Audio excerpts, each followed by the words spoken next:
Star விஜயில் 1:30 முதல் 4 இல்லத்தரசிகளின் நேரம். இல்லைங்க, நம்ம கஷ்டம் நம்மளோட போகட்டும் தான். ஓஹோ, அப்போ நீங்க உங்களுக்காக மட்டும்தான் கஷ்டப்படுறீங்களா என்ன? எனக்கும் சேர்த்து தானே?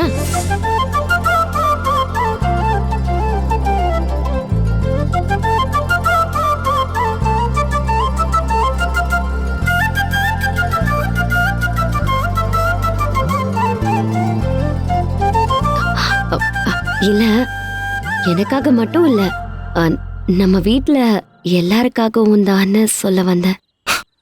சரிதான், ஆனா அதுக்காக நான் உங்களுக்காக தான் உழைக்கிறேன்னு எல்லாரையும் கஷ்டப்படுத்த முடியாதுல்ல. வேணும்னு நினைக்கிறவங்க கஷ்டமா இருந்தாலும் இஷ்டப்பட்டு தான் செய்வாங்க.